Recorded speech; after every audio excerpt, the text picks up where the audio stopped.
बल्कि बीजेपी का जो कॉन्फिडेंस है वो भी बहुत हद तक नीचे आ गया है।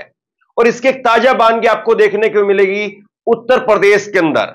उत्तर प्रदेश यानी भाजपा का डबल इंजन का उत्तर प्रदेश, और यहां पर आप देखिए कि योगी आदित्यनाथ, नरेंद्र मोदी सब कुछ है, संघ भी है, आरएसएस सब कुछ है, लेकिन उसके बावजूद 24 घंटे, केवल 24 घंटे बचे हैं। वक्त दोस्तों बड़ी खबर सामने निकल के आ रही है कि प्रधानमंत्री नरेंद्र मोदी जी को सिर्फ 24 घंटे का टाइम बचा हुआ है।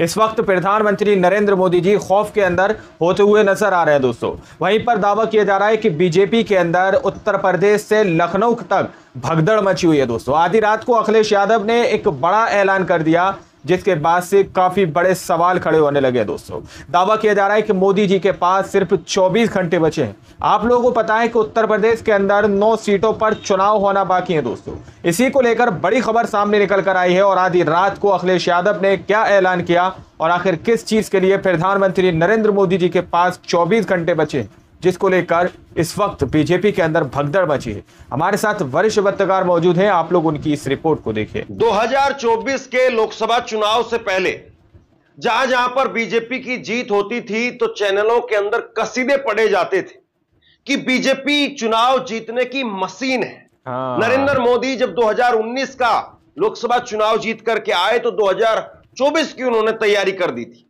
ऐसा लाइनें लिखी जाती थी, ऐसा डिस्कशन वो चैनलों के अंदर होता था। लेकिन बीजेपी की हकीकत आज आपको समझ में आ रही हो। बीजेपी 2024 का न केवल चुनाव हारी है, बल्कि बीजेपी का जो कॉन्फिडेंस है वो भी बहुत हद तक नीचे आ गया है। और इसकी एक ताजा बानगी आपको देखने को मिलेगी उत्तर प्रदेश के अंदर। उत्तर प्रदेश यानी भाजपा का डबल इंजन का उत्तर प्रदेश, और यहां पर आप देखिए कि योगी आदित्यनाथ, नरेंद्र मोदी सब कुछ है, संघ भी है, आरएसएस सब कुछ है, लेकिन उसके बावजूद 24 घंटे, केवल 24 घंटे बचे हैं नामांकन के लिए। 9 सीटों पर विधानसभा के उपचुनाव हो रहे हैं और इस उपचुनाव में नामांकन के सिर्फ 24 घंटे बचे हैं और बीजेपी अभी तक अपना एक भी उम्मीदवार उतार नहीं पाई। बीजेपी का एक भी उम्मीदवार अभी तक मैदान में नहीं आ पाया है। बीजेपी में अभी चक्कर लग रहे हैं, बैठके का दौर जारी है, क्या होगा क्या नहीं होगा। और इस बीच में अखिलेश यादव ने कल आधी रात को एक बड़ा ऐलान कर दिया। अखिलेश यादव ने कल जो है वो आधी रात को 11 बजे एक ट्वीट किया और उस ट्वीट के जरिए अखिलेश यादव ने कहा कि 9 की 9 सीटों पर इंडिया गठबंधन के उम्मीदवार उतरेंगे, चुनाव चिन्ह होगा साइकिल का, और 9 की 9 सीटों को हम जीतने का काम करेंगे। अभी कितना हो पाएगा कितना नहीं हो पाएगा ये तो खैर समय बताएगा, महीने भर की बात बाकी है। लेकिन सवाल यह है कि बीजेपी आखिरकार जो सत्ता में है, हर तरीके से बीजेपी के हाथ उत्तर प्रदेश में मजबूत हैं, क्या फिर भी बीजेपी को डर लग रहा है? और क्या जिस तरीके से उपचुनाव के, लोकसभा चुनाव के अंदर बीजेपी की 43 सीटें आई, माफ कीजिए बीजेपी की 33 और गठबंधन की, इंडिया गठबंधन की 43 सीटें आई, उसकी वजह से बीजेपी अब खौफ में आ गई है, डर में आ गई है। मोदी जी बीजेपी खौफ में आ चुकी है। खबर आपकी स्क्रीन पर। उपचुनाव के नामांकन में सिर्फ 2 दिन बचे हैं, 25 अक्टूबर आखिरी तारीख है, लेकिन भाजपा ने अब तक एक भी सीट पर प्रत्याशी घोषित नहीं किया है। भाजपा के प्रत्याशी चयन में पेच फंस गया है। मंगलवार रात को डिप्टी सीएम केशव प्रसाद मौर्य और ब्रजेश पाठक दिल्ली पहुंचे थे। तो अब बीजेपी के अंदर भगदड़ मची हुई है, दिल्ली से लेकर के और लखनऊ के अंदर, कि किस तरीके से लखनऊ की ताकत ज्यादा होती है या दिल्ली की ताकत ज्यादा होती है। और अभी भी योगी आदित्यनाथ, जिसको लेकर के भले ही कुछ भी कहा जाए, लेकिन उनकी कमान और उनका पूरा कमांड वो मोदी शाह अपने हाथ में रखना चाहते हैं। दूसरी तरफ अखिलेश यादव ने रात को ट्वीट करके क्या लिखा देखिए आपकी स्क्रीन पर। अखिलेश यादव ने ट्वीट करके कहा, बात सीट की नहीं जीत की है। इस रणनीति के तहत इंडिया गठबंधन के संयुक्त प्रत्याशी सभी 9 सीटों पर समाजवादी पार्टी के चुनाव चिन्ह साइकिल के निशान पर चुनाव लड़ेंगे। कांग्रेस और समाजवादी पार्टी एक बड़ी जीत के लिए एकजुट होकर के कंधे से कंधा मिलाकर साथ खड़ी है। इंडिया गठबंधन इस उपचुनाव में जीत का एक नया अध्याय लिखने जा रहा है। कांग्रेस पार्टी के शीर्ष नेतृत्व से लेकर के बूथ स्तर तक के कार्यकर्ताओं के साथ आने से समाजवादी पार्टी की शक्ति कई गुना बढ़ गई है। इस अभूतपूर्व सहयोग और समर्थन से सभी 9 विधानसभा सीटों पर इंडिया गठबंधन का एक एक कार्यकर्ता जीत का संकल्प लेकर नई ऊर्जा से भर गया है। यह देश के संविधान, सौहार्द और पीडीए का मान सम्मान बचाने का चुनाव है। इसलिए हमारी सबसे अपील है, एक भी वोट न घटने पाए, एक भी वोट न बंटने पाए। देश हित में इंडिया गठबंधन की सद्भाव भरी ये एकता और एकजुटता आज भी नया इतिहास लिखेगी। और कल अखिलेश यादव ने जो ट्वीट किया उसका लबोलबाब समझिए। अखिलेश यादव कह रहे हैं कि सबकी जितनी 9 सीटें हैं उन 9 सीटों पर हमारे संयुक्त उम्मीदवार उतरेंगे, चुनाव चिन्ह साइकिल का होगा। अब क्या जो है वो 6 सीटें अखिलेश यादव ने डिक्लेयर कर दी है, 3 सीट जो है वो बाकी हैं।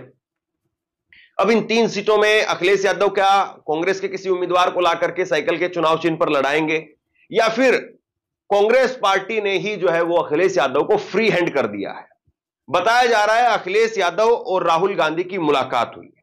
अखिलेश यादव और राहुल गांधी ने जिस तरीके से अपने स्तर पर कॉम्बिनेशन बनाने का काम किया लोकसभा चुनाव में, और लोकसभा चुनाव में इन दोनों के बीच में जो केमिस्ट्री दिखी, दोनों के बीच में जो बॉन्डिंग दिखी, उसी का नतीजा है कि बीजेपी उत्तर प्रदेश के अंदर लोकसभा चुनाव हार गई। 33 सीट आई बीजेपी की, 43 सीट आई इंडिया गठबंधन की। इसी का नतीजा यह था कि अब अमित शाह हो, चाहे नरेंद्र मोदी हो, चाहे योगी आदित्यनाथ हो, आज 9 उम्मीदवार उनको नहीं मिल रहे हैं। हालांकि चुनाव तो 10 सीटों पर होना था, लेकिन एक मिल्कीपुर की सीट पर चुनाव आयोग ने चुनाव नहीं डिक्लेयर किया। मैंने आपको बताया अयोध्या में मिल्कीपुर की सीट आती है, बीजेपी को वहां पर हार का खतरा भी है। चुनाव आयोग ने कहा कि यहां पर अवधेश प्रसाद सिंह को लेकर के केस चल रहा है, इसीलिए मिल्कीपुर में हम मिल्कीपुर के अंदर हम चुनाव डिक्लेयर नहीं कर रहे हैं। लेकिन 9 सीटों पर भी बीजेपी को उम्मीदवार अभी तक नहीं मिल पाए, अभी तक या उम्मीदवार मिल गए तो घोषित नहीं कर पा रहे। इसमें दिल्ली अपनी ताकत दिखाना चाह रहा है या लखनऊ अपनी ताकत, मोदी शाह या योगी आदित्यनाथ, दोनों के बीच में किस तरीके से जो है वो रस्साकसी चल रही है, लेकिन इस पर कोई खबर नहीं आती। अखिलेश ने एक और ट्वीट किया आज सुबह अखिलेश ने एक और ट्वीट किया, जिसमें अखिलेश ने ट्वीट करके लिखा, हमने ये ठाना है संविधान, आरक्षण और सौहार्द बचाना है, बापू बाबा साहेब लोहिया के सपनों का देश बनाना है। और इस तस्वीर में जो है वो अखिलेश यादव और राहुल गांधी एक दूसरे का हाथ पकड़े हुए नजर आ रहे हैं। कुल मिलाकर के जिस तरीके से इंडिया गठबंधन ने जो गलती की हरियाणा के अंदर, जिसमें बात चल रही थी कि अखिलेश यादव को सीट दे दी जाए या फिर आम आदमी पार्टी को अपने साथ ले लिया जाए, और कांग्रेस वहां पर जो ओवर कॉन्फिडेंस में हो गई, ऐसा लगता है कि अब एक एक करके जो है वो अपनी गलतियों से सबक ले रहे हैं। और कहीं ना कहीं दूसरी बड़ी बात यह भी है कि त्याग और बलिदान की जो भावना है वो भी आपको आगे रखनी पड़ेगी। इसी तरह से महाराष्ट्र के अंदर, महाराष्ट्र की खबर आप देखिए, महाराष्ट्र में भी गठबंधन तय हो गया है, सीटें भी तय हो गई है। 85 सीट पर तीनों पार्टियां लड़ेंगी, कांग्रेस भी 85, एनसीपी भी 85 और उद्धव ठाकरे की शिवसेना वो भी 85 सीट पर लड़ेगी। 15 सीटों पर चर्चा भी बाकी है। 18 सीटें वो बाकी लोगों के लिए छोड़ी जा रही, जिसमें 4 सीटें समाजवादी पार्टी के लिए है और 4 सीटें जो है वो बाकी के जो क्षेत्रीय पार्टी है पीडब्ल्यूआई उनके लिए है, और बाकी 2 सीट कम्युनिस्ट पार्टी के लिए, 1 सीट आम आदमी पार्टी के लिए। इस तरीके से वहां पर 18 सीटें दी गई है 288 में से, बाकी जो छोटी पार्टियां हैं उनके लिए 15 सीटों पर अभी मंथन चल रहा है कि कौन वहां पर कैसे चुनाव लड़ेगा। तो कुल मिलाकर के आप देखिए कि उत्तर प्रदेश हो या फिर महाराष्ट्र हो, हर राज्य में चाहे विधानसभा का चुनाव हो या उपचुनाव हो, उसको बड़ी मजबूती के साथ में और बड़े रणनीति के साथ में जो है उसको लड़ना पड़ेगा। ऐसा नहीं है कि आपने मोदी को 240 पर ले आए और अब अपने आप आगे का रास्ता खुलता हुआ चला जाएगा। आज भी नरेंद्र मोदी सत्ता के अंदर है, और जो व्यक्ति, जो पार्टी सत्ता में होती है, कई सारी चीजें उनके लिए प्लस एडवांटेज जो है वो अपने आप हो जाती है। अब ऐसे में जो विपक्ष है उसको मेहनत ज्यादा करनी पड़ती है, और विपक्ष को आज मेहनत ज्यादा करनी पड़ेगी भी। और विपक्ष जिस तरीके से, अखिलेश यादव ने जिस तरीके से पीडीए के नाम पर, सोशल इंजीनियरिंग के नाम पर लोकसभा चुनाव के अंदर जो उम्मीदवारों का चयन किया था उसी तरीके से आपको विधानसभा चुनाव में भी करना पड़ेगा। सत्ता का सत्ताधीश, 27 का सत्ताधीश, ये जो नारे हैं इनको नीचे उतारना, जमीन पर उतारना, वो ऐसे ही नहीं हो पाएगा। एक पोस्टर आप देखिए, ये पोस्टर जो लखनऊ में लगा है, 27 का सत्ताधीश, 27 का, ये अखिलेश यादव की तरफ से एक तरीके से इन 10 सीटों पर जो उपचुनाव हो रहा है इसको लेकर के अपनी ताकत दिखाने के साथ साथ 27 पर 2027 के लोकसभा चुनाव पर, विधानसभा चुनाव पर भी अपनी दावेदारी ठोकी जा रही। अखिलेश यादव अपनी दावेदारी ठोक रहे हैं। अब सबसे बड़ी बात यह है, अखिलेश यादव जो यहां पर अपनी दावेदारी ठोक रहे हैं, कहीं समाजवादी पार्टी ओवर कॉन्फिडेंस में तो नहीं आ जाएगी, क्योंकि उनको सबसे बड़ी जो पार्टी बनकर के आई है पार्टी आ गई थी उत्तर प्रदेश की, देश की सबसे बड़ी, तीसरी बड़ी पार्टी है वो, पहले पर बीजेपी, फिर कांग्रेस और फिर उसके बाद में समाजवादी पार्टी। तो ओवर कॉन्फिडेंस से भी बचना पड़ेगा और रणनीति के साथ भी चलना पड़ेगा। 6 सीटों पर अखिलेश यादव की तरफ से उम्मीदवारों का जो है वो घोषणा की गई है। ये आप देखिए 6 सीटें हैं, करहल की सीट, सीसामऊ, फूलपुर, मिल्कीपुर और उसके बाद कटहेरी, मंझवा। तो इसमें मिल्कीपुर में तो खैर चुनाव नहीं हो रहा है, लेकिन बाकी की सीटों पर अभी घोषणा जो है होनी बाकी है, जिसमें गाजियाबाद की सीट है, जिसमें फूलपुर की, मिर्जापुर की सीट है। तो इन सीटों पर जो है घोषणा होनी बाकी है। एक अलीगढ़ की सीट है, उस पर भी।